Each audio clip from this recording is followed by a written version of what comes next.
આજની આપણી ભારતીય સંસ્કૃતિ અને આપણા સમાજની સ્થિતિ શું છે એનું સ્પષ્ટ દર્શન ઘણા બધા વિદ્વાનો તત્વચિંતકો મહાન પુરુષો એ ચિંતન કરી અને ચિંતા કરી રહ્યા છે। એક તો સમાજમાં જે વિઘટન છે, સંપ્રદાયવાદ, જ્ઞાતિવાદ, જેને આપણા હિન્દુ સમાજના ટુકડા ટુકડા કરી નાખ્યા છે। એક સ્વાભાવિક છે, અમૃતસ્ય પુત્રઃ, બધા આપણા ઋષિમુનિઓ મહાન પુરુષો એના આપણે સંતાનો છે। પછી તો કાળક્રમે બધી વ્યવસ્થા માટે જાતિપાતિ બધું નક્કી કરવામાં આવ્યું, પણ હિન્દુ શબ્દ આમ તમે જુઓ તો સિંધુ સંસ્કૃતિ ની ખેડ અને એની ગલે પર રહેતા લોકો, આ એક ફારસી શબ્દ છે એ હિન્દુમાં સિંધુને બદલે એ અપભ્રંશ થયું ને હિન્દુ શબ્દ। હવે હિન્દુની પહેચાન શું, એમાં કયા લક્ષણો કયા ગુણો હોવા જોઈએ? તો મોટા મોટા પશુઓ પર, પ્રાણીઓ પર, હિંસક પશુઓ પર અનુશાસન મનુષ્ય કરી શકે છે। હાવજ હોય, ગડકા મારતો હોય, એના ઉપર પણ નિયંત્રણ થઈ શકે, પણ મનુષ્ય જાતિ ઉપર નિયંત્રણ કરનાર કોણ છે, કયું માધ્યમ છે, કયું સાધન છે?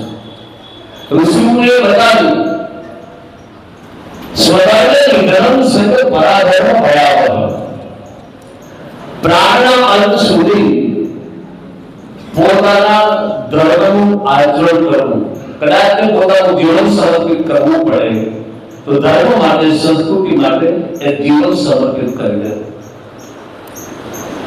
આમાં આપણા દેશની યશોગાથાની વાત કરું તો ઘણી વખત વિધર્મીઓએ આપણા દેશ પર અનુશાસન કર્યું અને કઈ ઘણું બધું વસ્ત્રદર્શન કર્યું, મંદિરો ભજન કર્યા, ઘણી બધી લૂંટ ચલાવી, પણ છતાં ભારત દેશના વીર પુરુષોએ, મહાન પુરુષોએ ફરી પાછી આ ભારતીય સંસ્કૃતિને નવપ્રગટ કરી, સમાજને સંગઠિત કરવા માટે સઘન પ્રયાસો કર્યા। વિશ્વ હિન્દુ પરિષદ, રાષ્ટ્રીય સ્વયંસેવક સંઘ, બિલકુલ નિષ્કામ ભાવે સેવા કરનારી સંસ્થાઓ જ્યારે જ્યારે સમાજમાં લોકો ઉપર સંકટ આવે, દુઃખ આવે, જ્યારે સુનામી જેવી પરિસ્થિતિ સર્જાય, હોનારત સર્જાય, કોઈ પણ દુઃખ આવે, કષ્ટ આવે, ત્યારે આ બધા સૈનિકો નિષ્કામ ભાવે નામની, પદની, પ્રતિષ્ઠાની અપેક્ષા રાખ્યા વગર પોતાનું ઘર છોડી ભૂખ્યાને તરસ્યા આપણા ભાઈઓની સેવા માટે પોતાના શરીરનું અનુદાન આપી અને મુખ રહીને એવા પોતે જુદા જુદા કાર્યક્રમો ગોઠવીને સમાજને એક સૂત્રતામાં જોડવા માટેના પ્રયત્ન કરે છે। એવા તમામ નામી અનામી આપણા બધા શ્રેષ્ઠ કાર્યકર્તાઓને એક વખત આપણે કાર્યોથી વધારવા જોઈએ। આપણી હિન્દુ સમાજની દયનીય સ્થિતિ એટલે છે કે એક તો આપણી જે આચાર સંહિતા છે, એ આચાર સંહિતાનું આપણે ઉલ્લંઘન કરી રહ્યા છીએ। તમે રામચરિત માનસમાં એ પ્રસંગને તો સાંભળ્યો હશે કે લક્ષ્મણજી એક રેખા આગળ દોરી અને સીતાને કહ્યું કે આ રેખાને ઓળંગવાનું નહીં। એનો અર્થ શું થાય? એક શિષ્ટાચાર છે ગૃહસ્થી માટેનો, હિન્દુ માટેનો એક શિષ્ટાચાર, અને શિષ્ટાચારનું, આચાર સંહિતાનું જ્યારે કોઈ પણ મનુષ્ય ઉલ્લંઘન કરે ત્યારે અવશ્ય એના જીવનમાં કંઈક અઘટિત બને છે। આપણા હિન્દુ સમાજની આચાર સંહિતા એટલે સનાતન ધર્મ, સનાતન ધર્મ આદિ અનાદિ છે। હજુ સુધીમાં કોઈ એવું નથી કહી શક્યું કે એની સ્થાપના કોણે કરી, આદિ અનાદિ, જેમાં 5 દેવતાઓની પૂજા થાય છે, જે 5 તત્વ સાથે જોડાયેલા છે। આ પંચ શુદ્ધિ માટેની જે આપણે વાત કરી રહ્યા છીએ એમાં 5 દેવતા, 5 દેવતાઓમાં ગણપતિ, શિવ, ભગવાન વિષ્ણુના બધા અવતારો, પ્રત્યક્ષ દેવતા સૂર્ય અને માં બ્રહ્માંડ ભંડોદરી આદ્યશક્તિ પરાત્મા પ્રકૃતિ જેના સહયોગથી આ સમગ્ર સૃષ્ટિનું સર્જન થાય છે અને સમગ્ર સંસાર ગતિશીલ બને છે. તો દરેક તત્વના અધિષ્ઠાતા દેવતા છે. અગ્નિ તત્વની અધિષ્ઠાતી માં ચંડિકા છે, પરાંબા છે. એને યાદ કરવાથી, ભજન કરવાથી અગ્નિ તત્વની શુદ્ધિ થાય છે. ભગવાન ગણપતિ મહારાજ વિવેક બુદ્ધિના દાતા છે. એક વિચક્ષણ બુદ્ધિનું પ્રતીક છે, વિવેકનું પ્રતીક છે. એની પાછળ ઘણું બધું રહસ્ય છે. તો એમાંથી જે કે ગુણો છે, ગણપતિની પૂજા કરતા પહેલા એ જળ તત્વના અધિષ્ઠાતા છે, પણ એના ગુણો જે છે ને રાજી પૂજ્ય જે રાજન ગુણઃ કલ્યાણ કારકમ ચારણાથી વ્યવસ્થિત તમ દેવા બ્રાહ્મણ દેવો.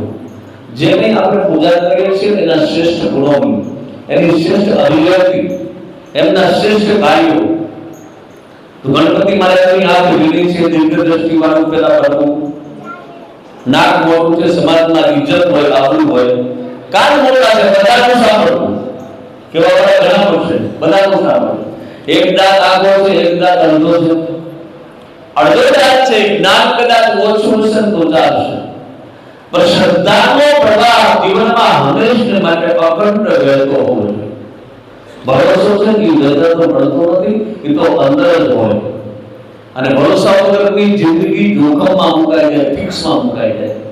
એટલે જેના પર તમે ભરોસો રાખતા હો, રામ ઉપર, કૃષ્ણ ઉપર, શિવ ઉપર, ખોડિયાર માતાજી ઉપર, જામુના માતા ઉપર, મેરડી માતા ઉપર, કોઈ પણ ઉપર જીવનમાં ભરોસો ક્યારેય ડગવાનો નથી. આ સંસારની અંદર સંઘર્ષ કર્યા વગર કંઈ પણ મળે ને એની કિંમત નથી થતી. સંઘર્ષથી મનુષ્યના જીવનનું ઘડતર થાય છે. તો આવી બધી વાતો મળી છે, પણ ખાસ કરીને આજની પ્રવર્તમાન સ્થિતિમાં હિન્દુ સમાજની જે સ્થિતિ છે એ દયનીય છે. આપણા સમાજની બહેનો દીકરીઓ ખાસ કરીને માં છે એ મર્યાદાનું પ્રતીક છે. માં મર્યાદાનું પ્રતીક છે, અને પુરુષ કરતા મુઠ્ઠી ઉંચેરી નહીં, અનંત ગણી ઉંચેરી માતૃશક્તિ છે. યત્ર યત્ર નારી પૂજ્ય તત્ર રમંતિ દેવતા. માનો મહિમા અદ્ભુત છે. માતૃશક્તિ જે ધારે ને આ જગતમાં કરી શકે. માં એ નિર્માતા છે, માનો ખોળો, પ્રેમ, કરુણા, સહાનુભૂતિની શ્રેષ્ઠ યુનિવર્સિટી છે. માં બાળકમાં જે સંસ્કારોનું સિંચન કરે ને એ જીવન પર્યંત એ સંસ્કારો કામ આવે છે, એનું સંવર્ધન કરે. બાળકોને સારા સંસ્કારો આપે, સારા વિચારો આપે. આપણે હિન્દુ છીએ, આપણામાં પ્રેમ, આપણામાં સહૃદયતા, આપણામાં કરુણા, આપણામાં સહાનુભૂતિ, આપણામાં સેવાની ભાવના, આપણામાં સમર્પણની ભાવના અને આપણામાં સ્વર્ય પણ હોવું જોઈએ. આવા સંસ્કારો બાળપણથી તમે બચ્ચાઓને આપો. એટલે માં છે પ્રથમ શિક્ષક. એટલે મુઠ્ઠી ઉંચેરા તમારી વાત કે પુરુષ સમોળ તમારી વાત નહીં, પણ એક વસ્તુ ચોક્કસ કહી દઉં કે આપણી સંસ્કૃતિમાં માને વંદનીય કરી છે, અને જે વંદનીય હોય ને એનામાં મર્યાદા હોય, એનામાં મર્યાદા હોય. પછી આજની પરિસ્થિતિ આપણી યુવાન દીકરીઓની તમને કહું તો દયનીય છે. યુવાન આપણા દીકરાઓની સ્થિતિ કહું તો દયનીય છે. વરમાં કપડા પહેરવા, અંગ પ્રદર્શન કરવું, લોકો આકર્ષિત થાય એ પ્રકારના કપડા પહેરવા, પશ્ચિમી સંસ્કૃતિનું અનુકરણ કરવાનું પરિણામ શું આવ્યું એ કોઈ ખબર છે? લો જહાદ. કેટલી આપણી દીકરીઓને શિકાર બની, કેટલા લોકોએ આપણી દીકરીઓને ગુમરાહ બનાવીને ખોટા માર્ગે ચડાવી દીધી છે. એની પાસે જેહાદી પ્રવૃત્તિ કરવા માટે એમને મજબૂર કરી છે. માતાઓ, મારી વિનંતી છે કે દીકરીઓ છે ને એને તમે સારા સંસ્કારો, સારા વિચારો આપજો. એનું દૈનિક જીવન છે એનું ઓબ્ઝર્વેશન કરજો. આજે તમે એમાં મને કોઈ ઉદાહરણ કરીને બતાવો, પાસવર્ડ વગરનો કોનો મોબાઈલ છે?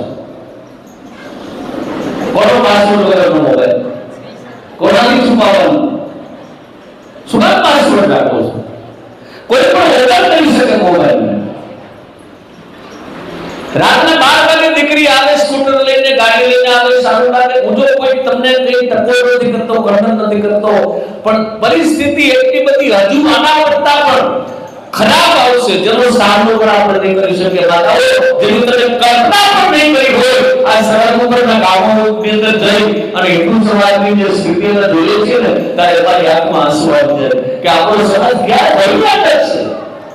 શું કામ આપણી સંસ્કૃતિથી વિમુખ કરતો જાય? શું કામ પારસી સંસ્કૃતિનું આધુનિક અનુકરણ કરી અને એ પોતાની જાતને નીચી કરતો જાય? વિશ્વગુરુ કોણ કરી શકાય કે પહેલા એ વ્યક્તિ નિર્માણની વાત આવે. વ્યક્તિએ પોતાના ચારિત્રનું જતન કરવું જોઈએ. ચારિત્ર ચિંતન અને વ્યવહાર જેના માર્ગદર્શક હોય, જેને બધા માની શકે આ જગતમાં, એને જગત વંદન કરે છે અને જગત એનાથી પરાજિત થઈ જાય છે. સત્યવાન સાવિત્રીનો દાખલો કે યજ્ઞના હાથમાંથી એની ચુંગાટમાંથી આ મારી ભારત માતાની આ સંતાન એની દીકરી સાવિત્રીએ યજ્ઞના હાથમાંથી પણ પોતાના પતિનો દેહ સૂક્ષ્મ દેહ છોડાવ્યો હતો. એ ભારત માતાની આ દીકરીઓની યશોગાથા છે સાહેબ. આ ભારતીય સંસ્કૃતિ જનની ગણતો ભક્ત જન કા દાદાના સુર નહીતર રહેજો વાજવી અને મત ગુમાવીશું. માતાઓ તમારે ખાસ જાગૃત રહેવાની જરૂર છે. અને તમે જાગૃત હો તો ભાઈઓ તો તમારી સાથે જોડાયેલા છે. એ પોતાની પ્રવૃત્તિમાં સતત રત છે. આજના સંઘર્ષમય જીવનમાં પોતાના જીવનનું નિર્વાહ કરવા માટે પરિશ્રમ કરવો પડે, પણ સંપૂર્ણ તમારા ઉપર ભાઈઓ ભરોસો મૂકી અને પછી બિઝનેસ કરવા માટે જાય છે. એટલે ભરોસાને ક્યારેય ધોકો ન આપતા મારી સાધુ તરીકેની તમને ખાસ વિનંતી. ખાસ વ્યક્તિ નિર્માણમાં પોતાએ કઈ રીતે જીવવું, હાઉ કેન વી લીવ. પછી આર્ટ ઓફ લિવિંગ ને ઘણા બધા ક્લાસો ભરવાના હોય, પર્સનાલિટી ડેવલપમેન્ટ ને તમે ખાલી કેવળ માત્ર મારી આ મહિલા મોડલની રામેશ્વરની બહેનો રહી, પછી ખોડિયાર મોડલની બહેનો રહી, એ આર્ટ ઓફ લિવિંગ ના ક્લાસ ચલાવે છે અને એને ઉમેરી બતાવું.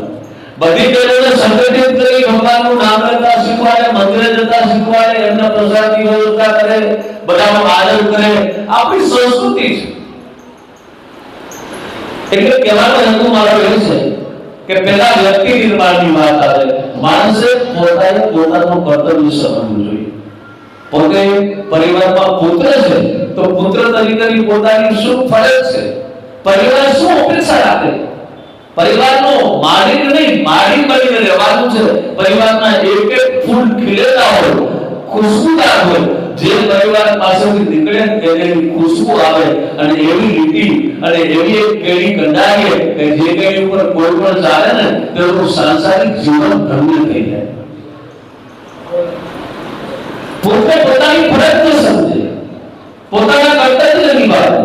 આજે પૈસા માટે, ધન માટે, દોલત માટે દીકરાઓ દાનવ જેવી પ્રવૃત્તિ કરી અને પોતાના બાપનું એમને મારી નાખે છે, એનું ગળું દબાવે છે.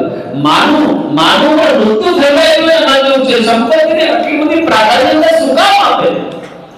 જ્યાં સંસ્કાર નહીં હોય ત્યાં કદાચ પદ અને પ્રતિષ્ઠા મળશે તો પદ અને પ્રતિષ્ઠા એ ખરેખર આપણા માટે કઈ દુઃખનું કારણ બની શકે. રાવણ પાસે પદ અને પ્રતિષ્ઠા હતી પણ એની પાસે સિદ્ધાંત નહોતા. સિદ્ધાંત નહોતા એટલે પદ અને પ્રતિષ્ઠાના અહંકારને કારણે એની નાભની અંદર અમૃતનો કુંભ હોવાના છતાં ભગવાન રામના હાથે મરાયું. એનું કારણ એ છે કે સિદ્ધાંત ચૂક્યો છે. એટલે આજની પરિસ્થિતિમાં ખાસ કરીને માતાઓને મારું કહેવાનું કે મર્યાદાવાળું જીવન હોય, સંસ્કારોની મહેક સુંદર મજાની તરફ આરતી સારા રો definitely first impression is the last impression. I know, હું જાણું છું કે શરીરની સુંદરતા જરૂરી છે, એમ અંદર પણ સુંદરતા જરૂરી છે. ભીતર પણ સદગુણ અને સંસ્કારો એને જીવનમાં જેટલા બને એટલા વધારવા. અને માં આજે શક્તિ પરંપરા નારાયણની છે. માં જે ધારણ ભારત વર્ષની માતા કરી શકે, એ શિવાજીને જન્મ આપી શકે, એ મહારાણા પ્રતાપને જન્મ આપી શકે, આવા પ્રભુ રામને જન્મ આપી શકે, લક્ષ્મણને આવા મહાન પુરુષોને જન્મ દેનારી ભારત વર્ષની ધન્યતા હતી. એટલે અહીંયા ભારતમાં માની પહેલા પૂજા થાય.